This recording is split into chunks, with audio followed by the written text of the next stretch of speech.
Assalamualaikum warahmatullahi wabarakatuh. Alhamdulillahilladzi anzala alaina alkitaba tibyanan likulli syai'. Asyhadu an la ilaha illallah wahdahu la syarika lah. Syahadatan tunjina biha min adzabillah. Wa asyhadu anna Muhammadan abduhu wa rasuluh. Sallallahu alaihi wa ala alihi wa sahbihi wa man wala. Wa man tabi'ahum bi ihsan ila yaumil qiyamah.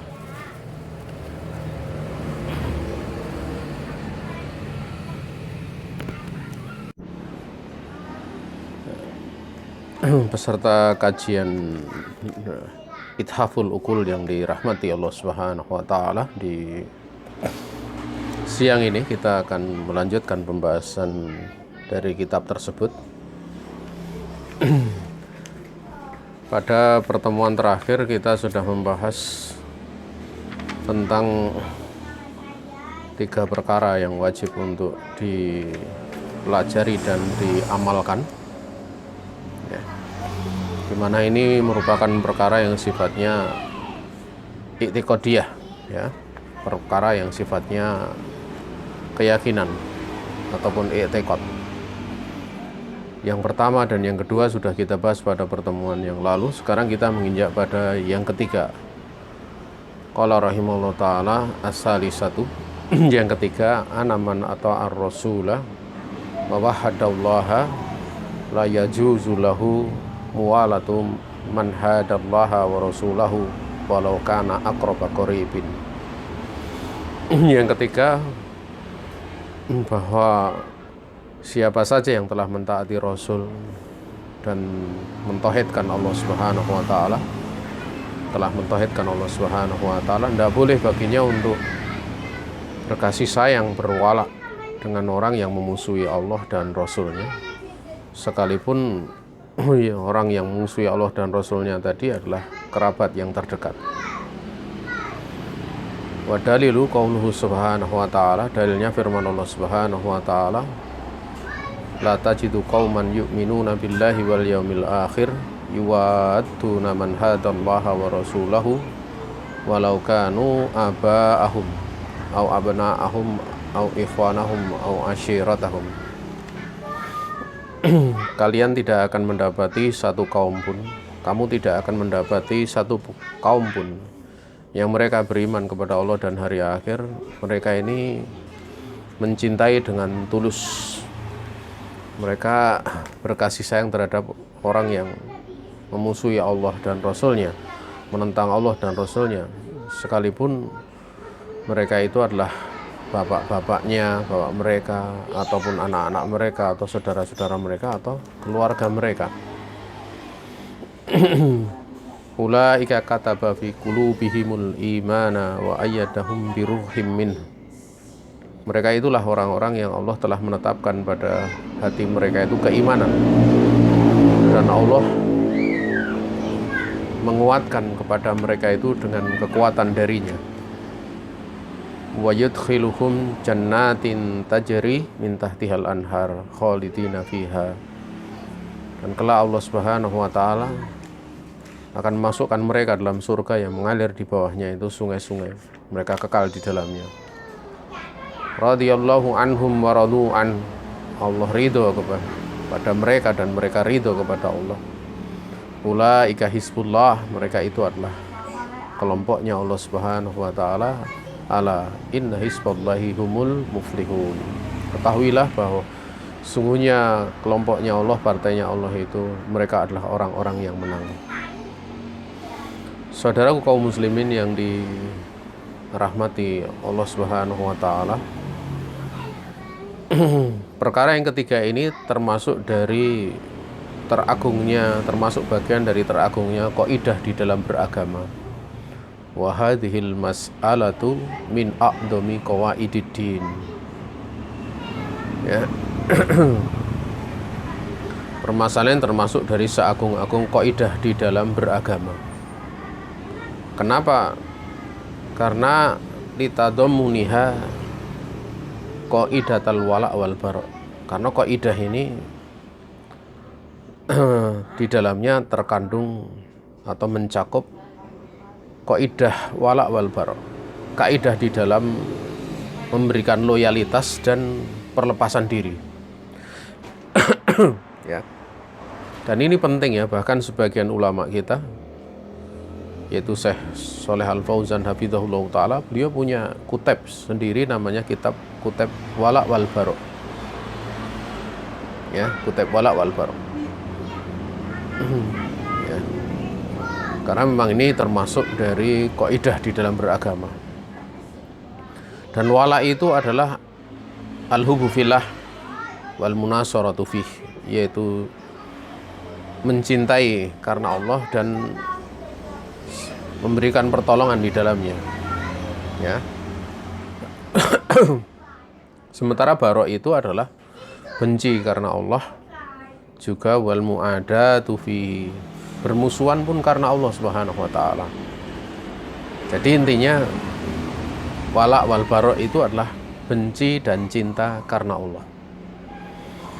Artinya kalau benci dan cinta karena Allah, maka yang menjadi ukuran kecintaan dan kebencian itu berkait dengan apa yang diridhoi oleh Allah Subhanahu wa taala.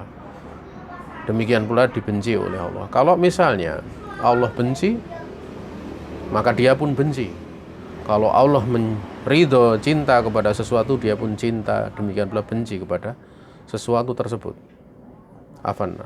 Kalau Allah misalnya cinta, ridho kepada sesuatu, maka dia pun ridho, dia pun cinta kepada sesuatu tersebut, karena Allah mencintai dan Allah meridhoi. Saudaraku kaum muslimin yang dirahmati Allah Subhanahu wa taala, sehingga ini menjadi ukuran mendasar ya. Ya, menjadi ukuran mendasar. Sehingga kalau ada orang ya yang dia melakukan apa yang dicintai oleh Allah, walaupun dia adalah kerabat jauh, walaupun bukan saudara, maka kita pun mencintainya. Walaupun orangnya itu tinggal di Afrika sana atau tinggal di ujung bumi sana, tatkala mereka adalah orang yang melakukan sesuatu yang dicintai oleh Allah, maka kita pun cinta kepadanya karena ada wala. Ada wala. Ya. Tapi sekalipun ada orang di dekat kita, entah orang tua kita, anak kita, istri kita, ya, dia melakukan apa yang dibenci oleh Allah, maka kita pun membencinya. Lebih-lebih kalau yang dilakukan itu kekufuran, kesyirikan, waliyadzubillah. Ya. Sehingga Nabi Nuh alaihissalam sekalipun putranya nggak mau naik kapal ya, dan itu juga sudah tidak kurang Nabi Nuh di dalam mengajak ya, maka beliau pun walaupun tetap berusaha dan anaknya enggan gitu ya, maka beliau pun tetap merelakan anaknya tersebut untuk kemudian dibinasakan oleh Allah Subhanahu wa taala, karena anaknya lebih mencintai kekafiran, kekufuran, dan Nabi Nuh alaihissalam berlepas diri darinya. Juga apa yang dilakukan oleh Nabi Ibrahim alaihissalam kepada bapaknya, yaitu Azar. Kemudian Syekh rahimahullah ta'ala menyebutkan ya, wa aslud, di tempat yang lain ya, pada sebagian risalahnya itu Syekh mengatakan wa asluddin wa qaidatuhu amrani, perkara mendasar di dalam agama ini dan kaidahnya itu ada dua perkara. Perkara yang pertama adalah al-amru bi ibadatillahi wahdah wa tahrid ala dzalik. Ya. Wal muwalah fihi wa takfir man tarakah. Yaitu perintah untuk beribadah kepada Allah semata dan mendorong di dalam perkara tersebut, yaitu mendorong untuk beribadah kepada Allah Subhanahu wa taala semata, memberikan dorongan. Juga muwalah untuk berloyal di dalam perkara ini, serta mengkafirkan orang yang meninggalkan ibadah kepada Allah semata, atau mengkafirkan orang yang kafir gitu. Ya. mengkafirkan orang yang kafir. Walaupun tentang mengkafirkan orang yang kafir itu di dalam penerapannya ini mesti seorang hati-hati ya, karena pada perkara mengkafirkan itu ada takfir, namanya takfir mutlak ataupun takfir mujmal. Nah, maka tidak ada masalah seperti ini. Tapi yang perlu untuk diperhatikan adalah takfir muayyan, mengkafirkan secara pribadi tertentu. Maka mengkafirkan secara pribadi tertentu itu mesti dilihat syarat-syarat dan penghalang-penghalangnya. Ya. Syarat-syarat dan penghalang-penghalangnya. Ya. Ini butuh untuk dipelajari di bab yang lebih dipertajam ya. Tetapi secara prinsip adalah ibadah kepada perintah untuk beribadah kepada Allah semata, mendorong dalam perkara tersebut, kemudian berwala di dalamnya dan mengkafirkan orang yang melakukan peribadatan, orang yang meninggalkan peribadatan kepada Allah Subhanahu wa taala semata. Kemudian perkara yang kedua adalah annahyu anisyirki fi ibadatillahi ta'ala, yaitu larangan dari mensyirikkan Allah di dalam beribadah kepadanya. Dan juga wa taqlidu fi dzalik, yaitu bersikap keras di dalam permasalahan kesyirikan, wal mu'adatu fihi, dan memerangi memerangi kesyirikan, wa takfiru man fa'alahu ya, yaitu mengkafirkan orang yang melakukan kesyirikan ya. Di antara bentuk sikap taklid itu seperti yang sudah kita bahas pada kitab Qawaidul Arba ya. Bagaimana Rasulullah SAW mengingkari sebagian yang ikut perang Hunain ya. Karena mereka adalah orang-orang yang baru masuk Islam. Orang yang baru masuk Islam itu kan harusnya ditaklif ya, dikuatkan keislamannya, disikapi dengan kelembutan ya. Tetapi tatkala mereka mau kembali pada kekufuran harus disikapi dengan tegas, dengan keras. Sehingga Nabi alaihi salatu wasallam pun bersikap tegas pada saat mereka meminta dibikinkan Zatu Anwat ya. Karena perkara ini perkara krusial gitu loh. Kita mudah saja memahami perkara ini. Contoh misalnya ada orang buta nyebrang jalan. Padahal di situ ada truk, ada bis. Kemudian dia nyebrang, tentu kalau kita nggak sempat untuk menariknya, menasihati secara pelan, kita akan teriak. Dari kejauhan sekalipun teriak. Kita akan mengatakan awas itu dengan keras. Awas, ada truk, awas, ada mobil, ada bis, dan yang lain sebagainya. Ya, bahkan andaikan mampu untuk menyentuhnya, mungkin akan ditarik dengan keras agar supaya tidak terlindas truk, tidak terlindas bis atau kereta api misalnya. Ya, dan itu orang akan paham kalau itu bentuk kasih sayang, bukan kebencian. Ya. Bahkan terkadang ada yang memberikan pertolongan dengan cara, kalau dalam bahasa Jawa ini dijoroke gitu loh. Misalnya dia mau terjatuh ke sungai ya, dia nggak tahu kalau mau terjatuh ke sungai, maka dia segera mengejar, kemudian ditarik dengan keras atau dijoroke, istilahnya ditahan, dilemparkan ke arah yang bukan ke sungai gitu loh. Walaupun yang ditolong itu sampai terjengkang sekalipun tidak ada masalah. Orang akan memahami itu bentuk kasih sayang. Kalau dia terjatuh ke sungai, airnya deras ya, sementara dia nggak bisa istilahnya berenang, atau sungainya di bawahnya penuh bebatuan, nah, ini saya akan meninggal gitu loh, atau akan mati gitu. Maka seperti itu termasuk dari bentuk menyelamatkan. Nah, sehingga kalau hal seperti itu bisa dipahami, maka tatkala Rasul alaihi salatu wasallam beliau bersikap tegas ya terhadap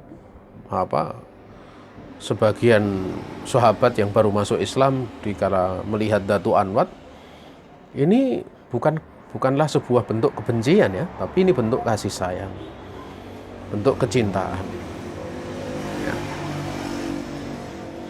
Kemudian qauluhu rahimahullah ta'ala, man ata'a rasul, ana man ata'a rasul, barang siapa yang mentaati Rasul, wa wahadallah, wa wahadallah.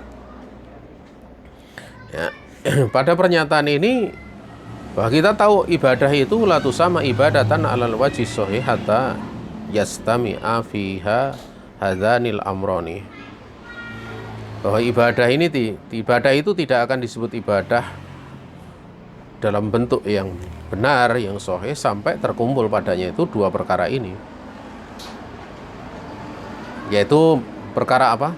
Ta'atur Rasul, mentaati Rasul, dan tauhidillah, ala tauhidillah, dan mentauhidkan Allah. Ya, yang pertama ta'atur Rasul, takni tajridul mutaba'ah, yaitu menunggalkan, mengosongkan di dalam mutaba'ah. Ya, apa istilahnya tajrid, mengosongkan, maksudnya semata-mata hanya Nabi yang diikuti gitu loh. Ya, tajrid. Dan juga yakni tauhidullahi azza wajal, yaitu tajridul ikhlas, yaitu memurnikan ikhlas. Jadi yang pertama memurnikan di dalam taat kepada Rasul, dan yang kedua ikhlas. Dan di sini disebutkan justru yang pertama taat kepada Rasul gitu. Ini namanya tartibun dzikriyun gitu. Itu hanya sekedar tertib penyebutan saja dan bukan penyebutan tertib gitu. Karena penyebutan tertib itu urutan, ikhlas itu di atas, baru kemudian mutaba'ah. Tapi di sini apa namanya? Ya, tartibun dzikriyun, tertib sekedar menyebutkan saja. Mesti dibedakan ya, tartib yang sifatnya penyebutan dan dzikru tartibin gitu. Penyebutan yang merupakan tertib itu beda gitu. Nanti Syekh Utsaimin sering beliau di beberapa tempat beliau kalau ada urutan seperti ini beliau mengatakan mesti dibedakan antara dzikru tartibin dan tartibun dzikriyun. Ya.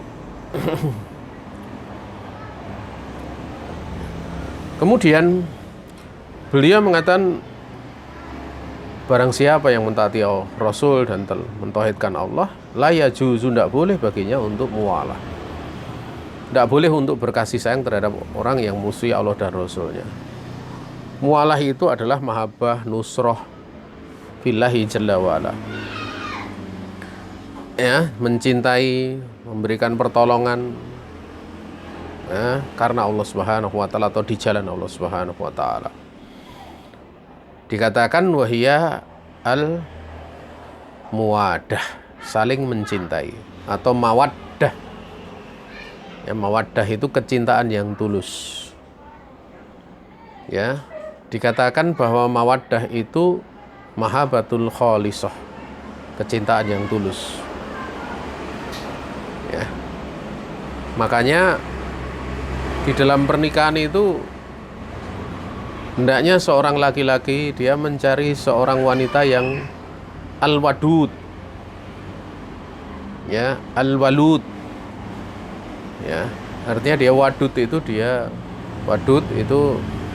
sangat penyayang, punya sifat penyayang yang tulus.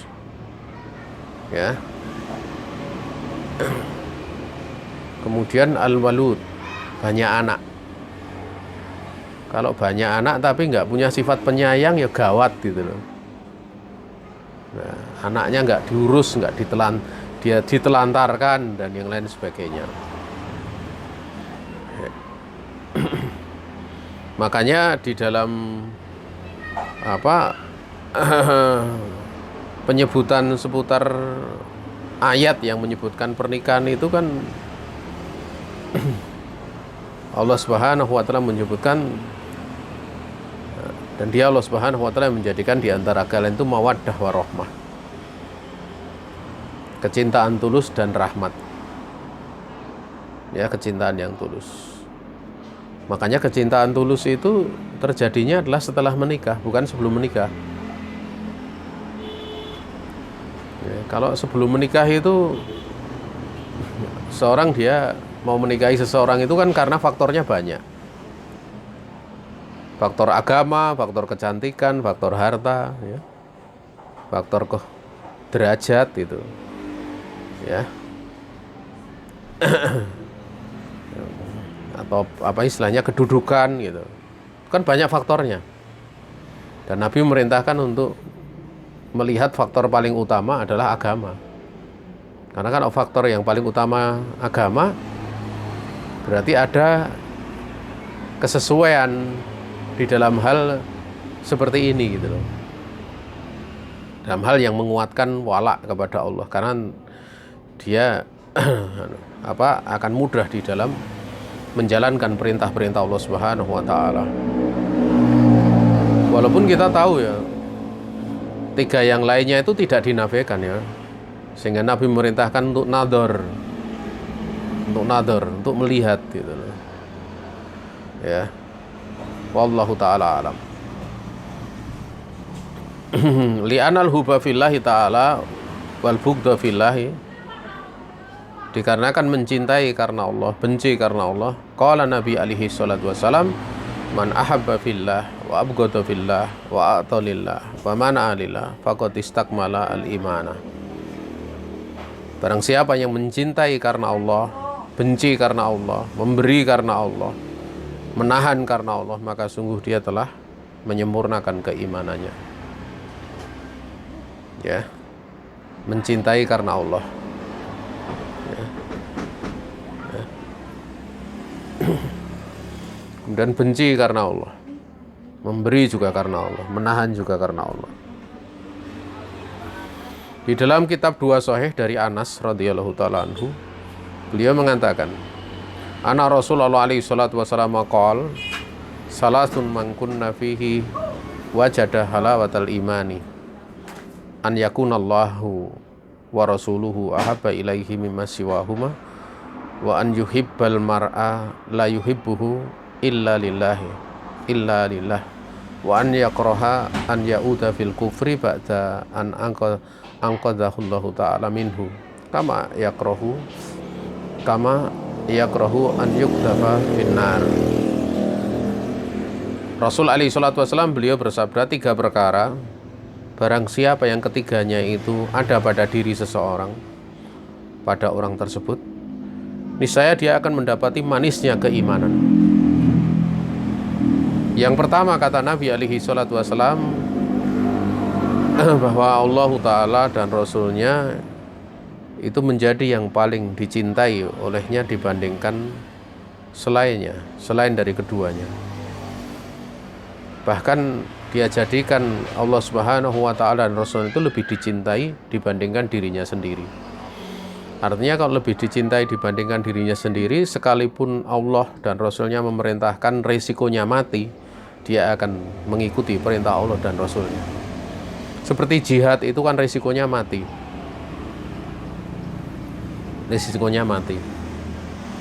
Ya. Dan kita tahu ya bahwa agama Islam itu kan dibangun di atas la doror wala diror ya. Ya. Tetapi ada perintah kaitannya dengan jihad yang resikonya mati. Maka mesti seorang dia paham bahwa seluruh aturan agama Islam itu maslahah. Dan kita mesti bisa membedakan antara memberi madarat dengan menyakiti gitu. Karena sesuatu yang sakit, menyakiti itu belum tentu memberikan madarat. Maka orang yang mati di peperangan itu benar tersakiti, nyawanya dicabut, dimatikan oleh Allah Subhanahu wa Ta'ala. Ya, dia tersakiti, tapi tidak termadoroti. Orang yang syahid itu tidak termadoroti. Kenapa? Karena setelah kemudian dia mati, itu jangan kamu sangka mereka itu mati. Mereka itu hidup.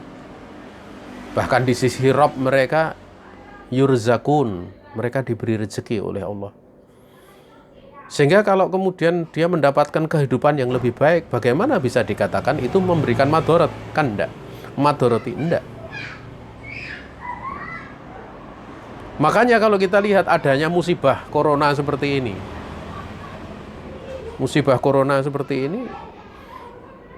berapa banyak kaum muslimin yang meninggal? Apakah itu madharat? Enggak.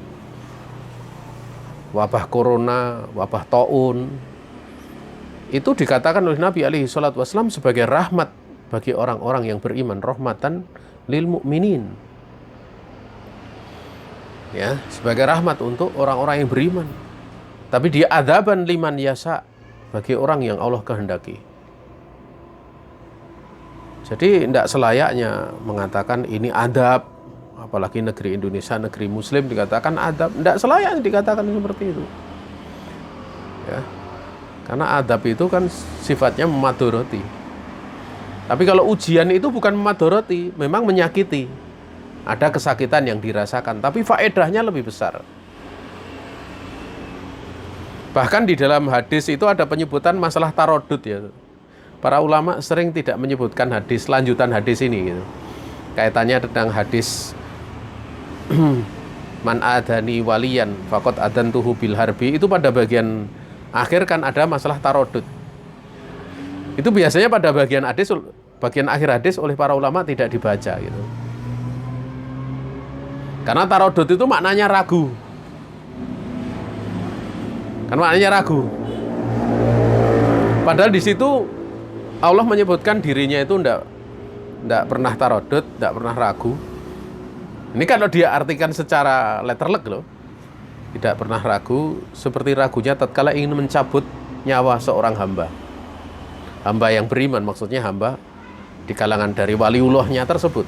Kan itu hadis tentang wali. Itu diterangkan oleh para ulama ya, bukan Allah itu ragu. Bukan Allah itu tarodud. Tapi itu adalah tarodudnya Allah itu bimakna isfaq, makna kasihan, makna mencintai, menyayangi. Di satu sisi, Allah tidak ingin menyakiti walinya. Orang yang sampai pada derajat wali seperti itu, kan itu hadis tentang wali. Untuk menyakiti, dan kita tahu bahwa hambanya, yaitu walinya tersebut, itu dia benci dengan kematian. Maksudnya benci dengan rasa sakit yang dialami. Tapi untuk kemudian hamba itu mendapatkan kenikmatan yang lebih, dia harus mati dulu. Harus dimatikan dulu. Makanya dikatakan la buddha minha. Tidak mengalami kematian. Sehingga andaikan memang tidak ada ketentuan, niscaya Allah tidak akan menyakiti dengan kematian. Tetapi itu sudah menjadi ketentuan Allah untuk kemudian hambanya itu mendapatkan kenikmatan yang besar di sisi Allah. Itu tidak nyawanya mesti tercabut dulu. Itulah yang menjadikan Allah tarodud di situ. Nah ini namanya ini dikatakan tarodud isfakin namanya. Tarodud isfakin. Ya, bukan berarti Allah tidak tahu. Ini kaitannya ragu itu biasanya kan tidak tahu sesuatu kan. Bukan itu, tapi justru Allah Subhanahu wa taala dia zat yang mengetahui di mana kalau mati itu masalah bagi hamba tersebut itu.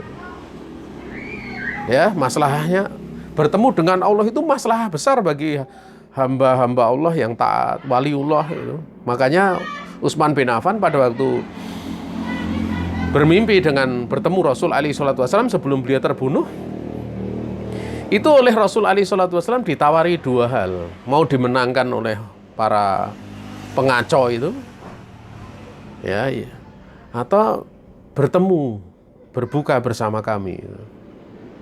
Ya, bersama siapa? Bersama Rasulullah, Abu Bakar, Umar gitu kan. Maka beliau meminta yang kedua, untuk berbuka bersama Rasulullah alaihi salatu wassalam. Ya.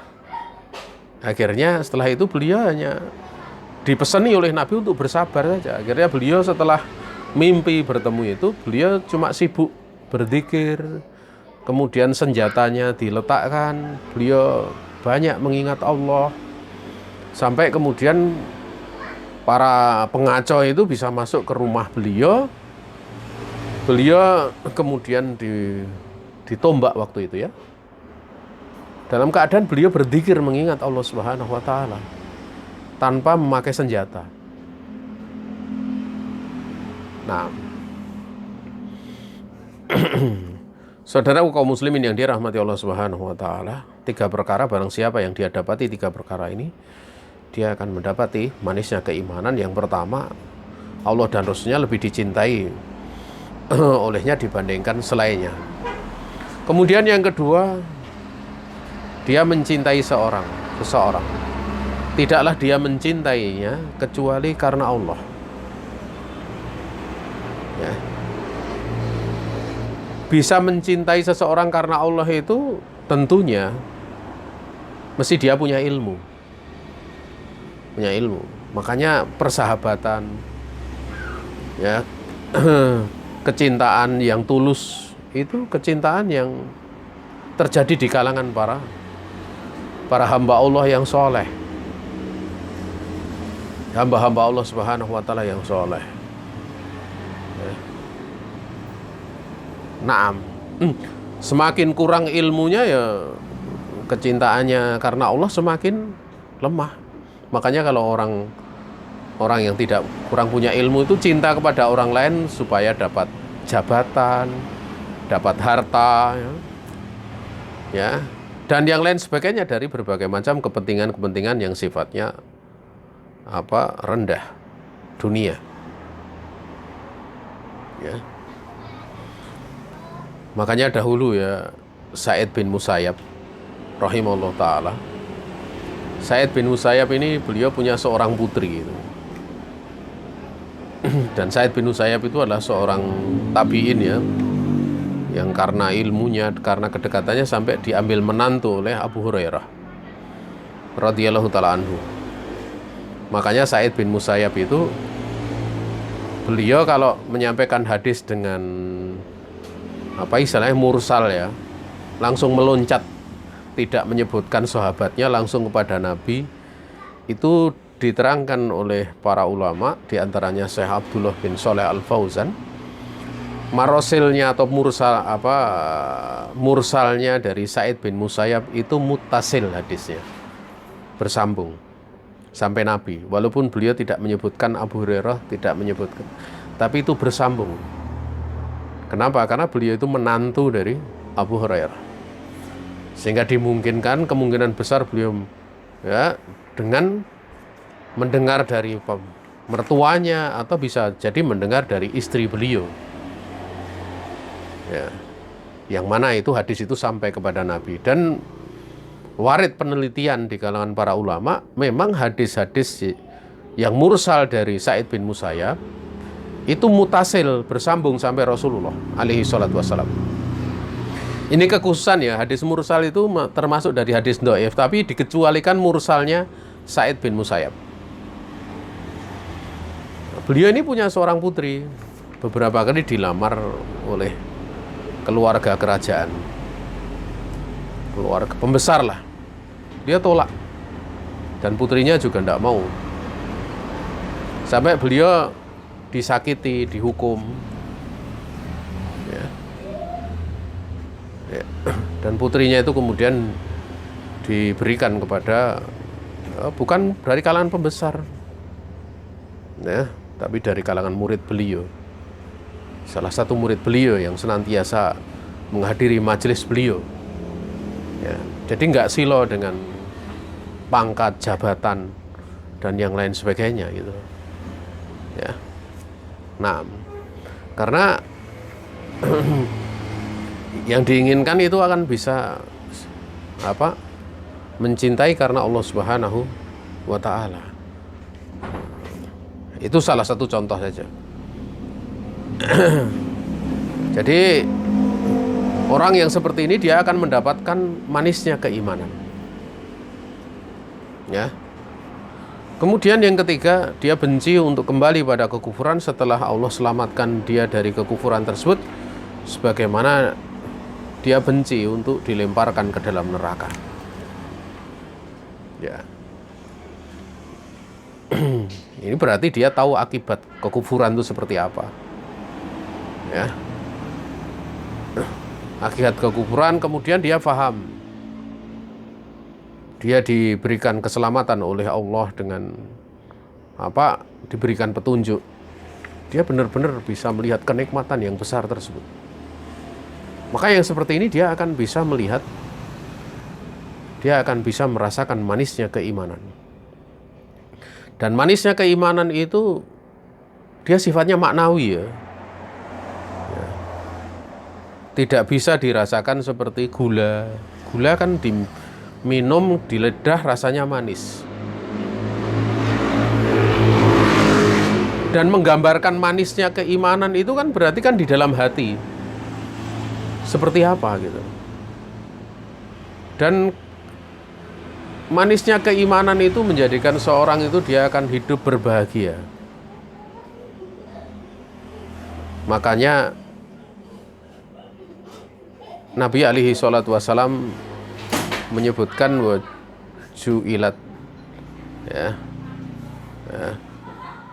qurratu aini bis shalah, dijadikan sejuknya mataku, maksudnya kebahagiaan dari hatiku, kebahagiaanku itu adalah di dalam sholat.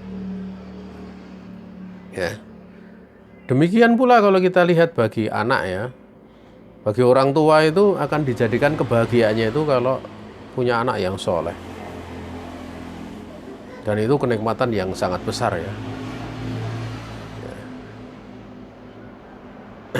Jangankan itulah, bagi orang tua itu misalnya tahu anaknya hafal Quran, udah senengnya luar biasa. Senengnya luar biasa. Hafal beberapa juz saja senengnya luar biasa. Makanya sekolah-sekolah yang mahal itu, model boarding school itu, ya kadang mahal itu beberapa, pernah suatu saat saya ketemu seorang dokter ya, seorang dokter spesialis. Ya. Itu waktu saya berobat itu, dia tanya anaknya sekolahnya di mana. Itu dokter itu menceritakan dengan sangat gembira nyekolahkan anaknya di SD Islam gitu loh. Ya, SD Islam. Ya, SD awam gitu. Awam tetapi kalau tidak salah SD Muhammadiyah kalau salah, saya kurang tahu ya. Lihat anaknya hafal 1 juz, di rumah bisa sholat tidak cuma pakai wadduha ke belakang, bukan itu. Tapi bisa anaziat, kemudian An-Naba ya, dan yang lainnya. Itu sudah senengnya luar biasa. Dia cerita walaupun bayar segini-segini tidak ada masalah, seneng banget dia. Ya. Waktu itu kemudian dia tanya kepada kami, gimana ya kalau kami di pondok intinya seperti ini. Wah, di sana hafalannya banyak lagi ya. Itu sudah dia rasanya senengnya luar biasa. Padahal kurang apa coba, misalnya kayak dokter spesialis seperti itu ya, sudah nggak pernah pakai motor, bawanya mobil terus, rumahnya ya, istilahnya tentu lebih dari sekedar layak gitu loh rumahnya. Gajinya nggak usah ditanya, nggak mungkin menyentuh hanya sekedar 1-2 juta. Karena dia juga tidak cuma di satu rumah sakit biasanya. Wong di satu rumah sakit saja yang saya ketahui itu dia dokter jaga, dokter umum saja itu bisa menyentuh angka 25 juta misalnya per bulan. Ya, sebagaimana yang pernah kami dapat itu. Lalu bagaimana dengan spesialis? Nggak usah ditanya lah. Ya, tapi bersamaan dengan itu kenikmatan yang luar biasa itu kenikmatan agama. Tidak akan bisa dikalahkan. Ini nikmat yang tertinggi. Ya, karena nikmatnya sifatnya ruhiyah. Ya. Merasakan manisnya keimanan, dan itu mesti kita tumbuhkan ya. Juga mesti kita itu dengan agama itu kita mesti optimis kalau akan mendapatkan kebahagiaan gitu loh. Optimis karena itu memang telah dijadikan oleh Allah Subhanahu wa taala sebagai hal yang akan menjadikan manusia itu bahagia gitu loh. Ya. Dan kita lihat kalau di masa corona seperti ini, coba yang tidak pegang agama atau yang pegang agama tapi ngawur gitu kan. Coba aja kita lihat, teriak sana, teriak sini, ngeluh sana, ngeluh sini, waliyadzubillah. Tapi orang yang punya agama, Masya Allah. Ya, tadi saya baru udah di WA ya Pak Presiden Jokowi, hafizahullah ta'ala, wa aslahullahu ta'ala. Itu beliau menyatakan tentang masalah tahun baru ini.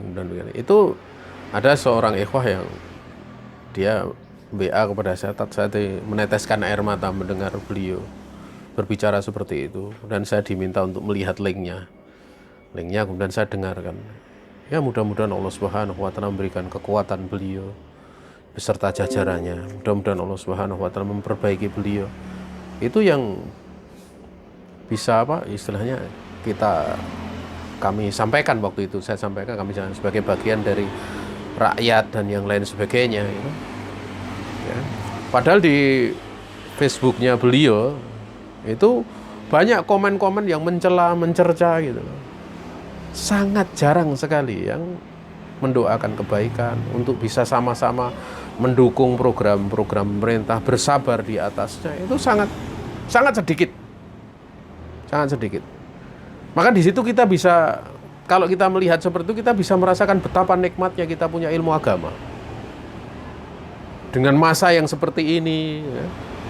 Itu kalau kita lihat ya, kalau kita lihat misalnya diri saya sendiri ya diri saya sendiri, di mana bisa dikatakan sejak ada masalah ini juga kasarannya ya kan ada bantuan sosial ini macam-macam kan tidak dapat bantuan, tapi bersamaan dengan itu bisa sabar, bisa tetap menyayangi pemimpinnya, mendoakan kebaikan ya, dan bisa melihat bahwa ujian yang diberikan oleh Allah Subhanahu wa taala ini kita bisa melihat adanya hikmah yang sangat besar, yang sangat agung. Ini apa?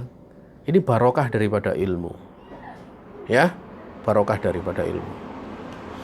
Fasahid minal hadis, dan saya dalam hadis ini kaitannya dengan bab ini, an yuhibbal mar'a la yuhibbuhu illa lillahi. Maka fal bughdhu fillah itu yajib. Dia wajib ya. Jadi mencintai Allah karena Allah, kemudian benci karena Allah itu wajib. Benci karena Allah itu wa in kana ma'a aqrabina, sekalipun pada orang yang dekat ya. Madama muhadan lillahi ta'ala wa mu'anidan syar'a. Syar'allahi ta'ala wa in kana aqraban nas.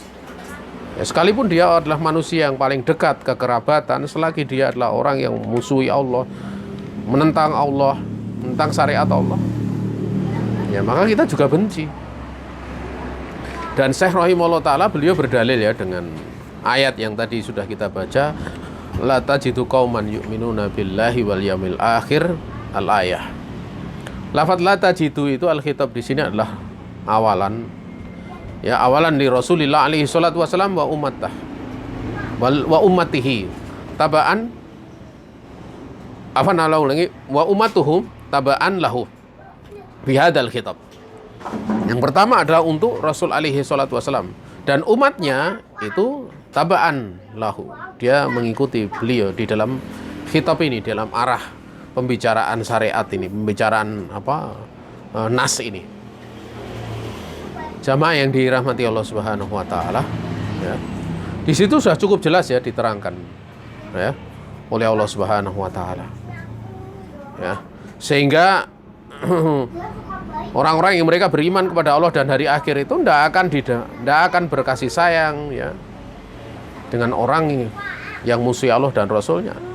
Aman kainan mangkana.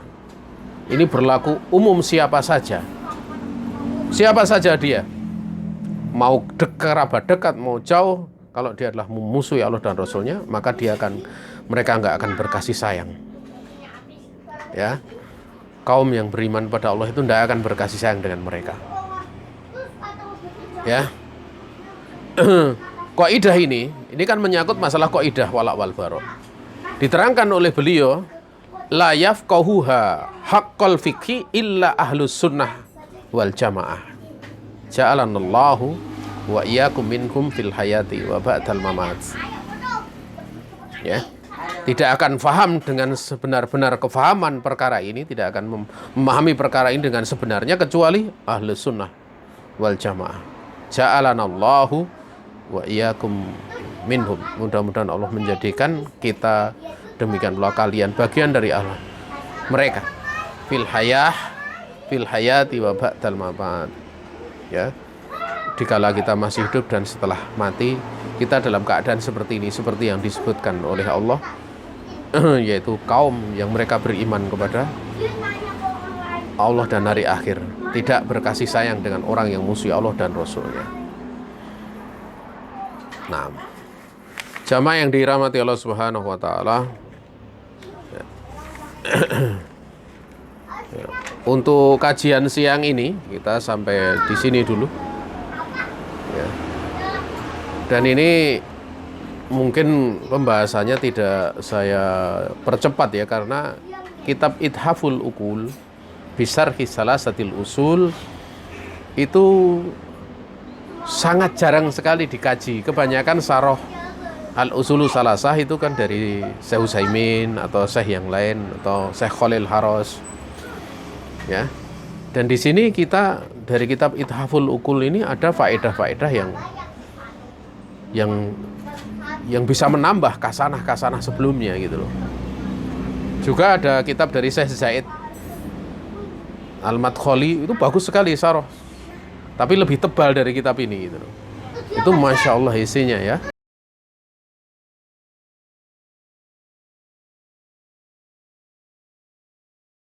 Belajar ternyata materinya seperti ini, jadi kita ada faedah lain, ada tambahan, sehingga kita nggak malal gitu.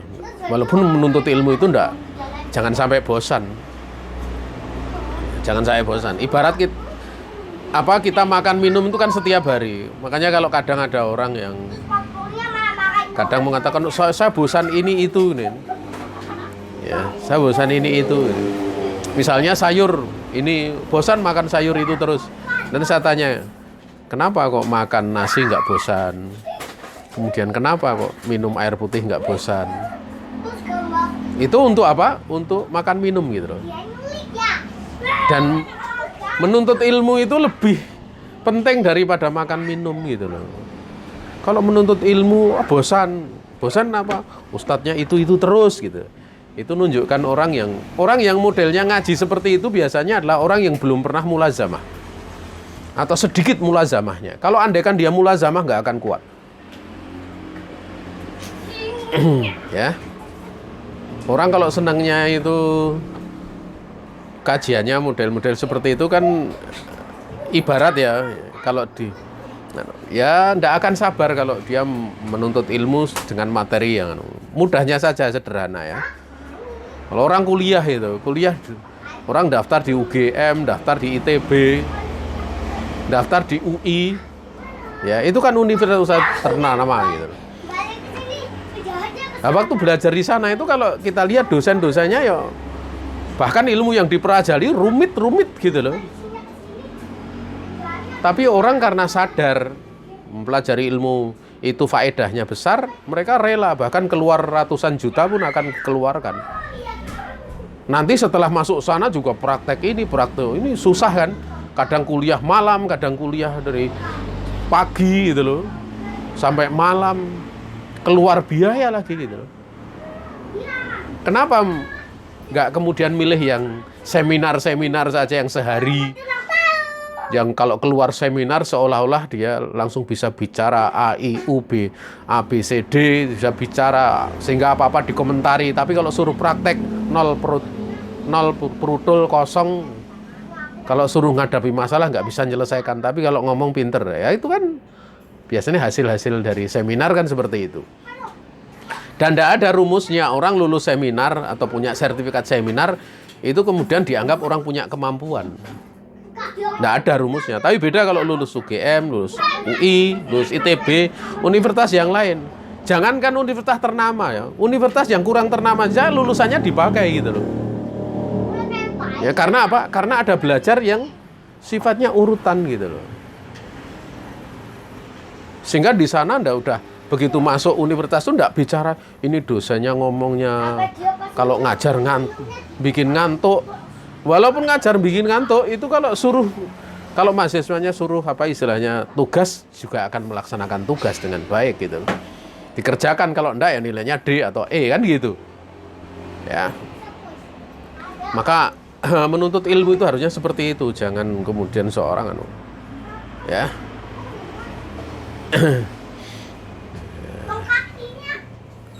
Jadi faedahnya itu bisa dan di faedah kitab-kitab tersebut Masya Allah ya, Masya Allah. Sehingga semakin kita kaji kita semakin mendapatkan yang apa istilahnya, yang menjadikan kita itu semakin lama semakin haus.